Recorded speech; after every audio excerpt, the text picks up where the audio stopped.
Welcome to my channel. ಇವತ್ತು ನಾನು ಈ ರೀತಿ ಕಡ್ಲಿ ಪಲ್ಯ ನಮ್ಮ ಉತ್ತರ ಕರ್ನಾಟಕದಲ್ಲಿ ಬೆಳೀತಾರೆ. ನೀವೇನು ಕಡ್ಲಿ ಬೇಳೆ ಅಂತ ಮಾಡ್ತಿಲ್ಲ, ಅದರ ಸಸ್ಯದ ಈ ಎಲೆಗಳನ್ನು ಈ ರೀತಿ ಚುಟ್ಕೊಂಡು ನಾನು ಇದರಿಂದ ಎರಡು ಥರ ಪಲ್ಯ ಮಾಡ್ತಾಯಿದ್ದೀನಿ. ಹೆಂಗೆ ಮಾಡೋದು ಅಂತ ನೋಡೋಣ. ಅದಕ್ಕಿಂತ ಮುಂಚೆ ನೀವು ನನ್ನ ಚಾನಲನ್ನು ಫಸ್ಟ್ ಟೈಮ್ ನೋಡ್ಕೊಳ್ತಾ ಇದ್ದರೆ ಪ್ಲೀಸ್ ನನ್ನ ಚಾನಲನ್ನು ಸಬ್ಸ್ಕ್ರೈಬ್ ಮಾಡ್ಕೊಳ್ಳಿ.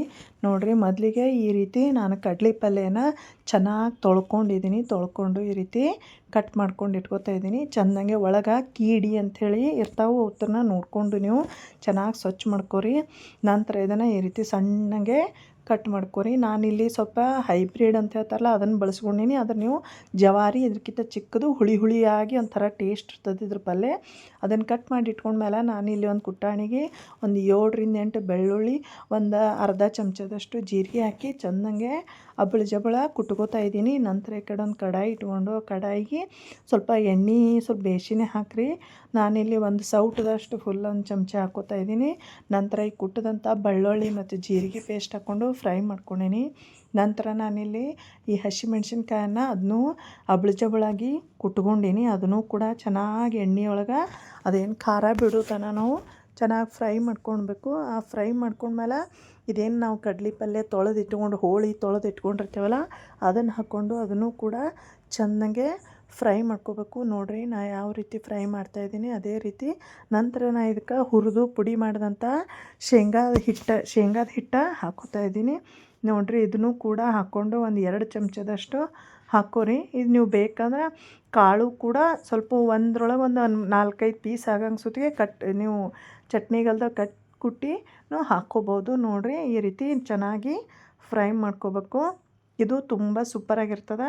ಸ್ವಲ್ಪ ಜವಾರಿ ಇದ್ದಿದ್ದು ಹುಳಿಯಾಗಿ ಮೊಸರು ಜೋಡಿ ಹಚ್ಕೊಂಡು ತಿನ್ನೋಕೆ ತುಂಬ ರುಚಿಯಾಗಿರ್ತದೆ. ಈ ಚಳಿಗಾಲದಾಗ ಅಷ್ಟೇ ಸಿಗ್ತದೆ. ಇದು ಸಿಕ್ಕರೆ ನೀವು ಮನೆಯಲ್ಲಿ ಈ ರೀತಿ ಟ್ರೈ ಮಾಡಿರಿ. ಇದ್ರ ಜೊತೆ ನಾನು ಒಂದು ಹಸಿಮೆಣ್ಸಿನ್ಕಾಯಿ ಮತ್ತು ಹಸಿ ಟೊಮೆಟೊ ಚಟ್ನಿ ಮಾಡ್ಕೊಂಡೀನಿ. ಮತ್ತು ಇದು ಬಿಸಿ ರೊಟ್ಟಿ ಜೊತೆ ತುಂಬ ರುಚಿಯಾಗಿರ್ತದೆ. ನೋಡಿರಿ, ನೀವು ಈ ರೆಸಿಪಿನ ಟ್ರೈ ಮಾಡಿ ನೋಡಿರಿ. ಹಾಗೆ ಹೇಗೆ ಬಂತು ಅಂತ ನನಗೆ ಕಮೆಂಟ್ನಲ್ಲಿ ತಿಳಿಸ್ರಿ. ಹಾಗೆ ಇದೇ ರೀತಿ ನಾನು ಇನ್ನೊಂದು ರೆಸಿಪಿ ಮಾಡ್ತಾಯಿದ್ದೀನಿ.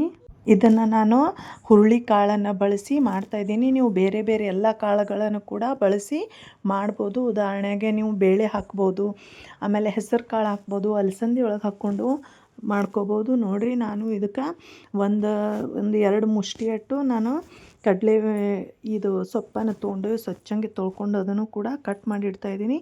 ಈ ಕಡೆ ನೋಡಿರಿ, ಈ ರೀತಿ ಹುರುಳಿಯನ್ನು ಒಂದು ಮುಕ್ಕಾಲು ಕಪ್ದಷ್ಟು ಹುರುಳಿ ಮತ್ತೊಂದು 2 ಚಮಚದಷ್ಟು ತೊಗರಿಬೇಳೆ ಹಾಕ್ಕೊಂಡು ಚೆನ್ನಾಗಿ ಒಂದು 2 ಸಲ ತೊಳೆದು ನಾನು ಒಂದು 2-3 ಕಪ್ದಷ್ಟು ನೀರು ಹಾಕ್ಕೊಂಡು ನೋಡಿರಿ ಒಂದು 4ರಿಂದ 5 ವಿಸಲ್ ಹೊಡಿಸ್ಬೇಕು. ಸ್ವಲ್ಪ ಜಲ್ದಿ ಕುದಿಯಲ್ಲ.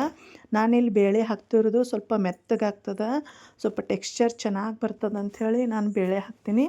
ನೋಡಿರಿ, ಈ ರೀತಿ ಸ್ವಲ್ಪ ಸಾಫ್ಟಾಗಿಯೇ ನಾವು ಕುದಿಸ್ಕೋಬೇಕು. ನಂತರ ಇದಕ್ಕೆ ನಾನು ಅದೇನು ಕಡ್ಲಿ ಪಲ್ಯ ಇರಲ್ಲ ಚೆನ್ನಾಗಿ ಹುಳ್ಕೊಂಡು ಇದಕ್ಕೆ ಹಾಕ್ಕೋತಾ ಇದ್ದೀನಿ. ನೋಡಿರಿ, ಇದನ್ನು ನಮ್ಮ ಸೈಡ ಈ ಕಡ್ಲಿ ಪಲ್ಯನ ಚೆಂದಂಗೆ ನೆರಳಲ್ಲಿ ಒಣಾಕಿ ನಾವು ಬಾಳಕ್ಕಂತ ಮಾಡಿಡ್ತೇವೆ. ಇದನ್ನು ಒಣಗಿಸಿ ಇಟ್ಬೋದು. ನಾವು ಬೇಸಿಗೆ ದಿನದೊತ್ತಿಗೆ ಬಳಸ್ಕೊಳಕ್ಕೆ ಬರ್ತದೆ. ನೋಡಿರಿ, ಇದಕ್ಕೆ ಆಮೇಲೆ ನಾನು ಇಲ್ಲಿ ಬೆಳ್ಳುಳ್ಳಿ ಮತ್ತು ಜೀರಿಗೆ ಕುಟ್ಟಿದಂಥದ್ದು ಹಾಕ್ಕೋತೀನಿ. ನಂತರ ಹಸಿಮೆಣ್ಸಿನ್ಕಾಯಿ ಪೇಸ್ಟ್ ಹಾಕ್ಕೋತೀನಿ. ಮತ್ತು ಸ್ವಲ್ಪ ರುಚಿಗೆ ತಕ್ಕಷ್ಟು ಉಪ್ಪು, ಸ್ವಲ್ಪ ಇದು ಏನು ಶೇಂಗಾ ಕಾಳು ಅಂತಾರಲ್ಲ ಶೇಂಗಾ ಕಾಳು ಹಾಕ್ಕೋತಾ ಇದ್ದೀನಿ. ಸ್ವಲ್ಪ ಅರಿಶಿನ ಪುಡಿ.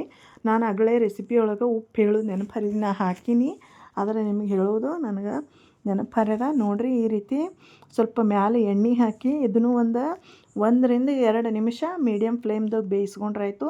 ಇದನ್ನು ಚೆನ್ನಾಗಿ ಬೇಯ್ದಿರ್ತದೆ. ನೋಡಿರಿ, ಈ ರೀತಿ ಚೆಂದಂಗೆ ಎಲ್ಲನೂ ಮಿಕ್ಸ್ ಆಗುವವರೆಗೆ ಚೆನ್ನಾಗಿ ಕೈ ಆಡಿಸ್ಬೇಕು. ನೋಡಿರಿ, ಹೆಂಗೆ ಇದು ತೆಗೆದ್ರೆ ಎಷ್ಟು ಘಮ ಬರಾಕ್ತಿತ್ತಲ್ಲ ಮನೆಯೆಲ್ಲ, ಅಷ್ಟು ಚೆನ್ನಾಗಿ ಸ್ಮೆಲ್ ಬರ್ತಾಯಿತ್ತು ಇದು. ನೋಡಿರಿ, ಇದನ್ನು ಕೂಡ ಈಗ ರೆಡಿ ಆಗ್ಯದ.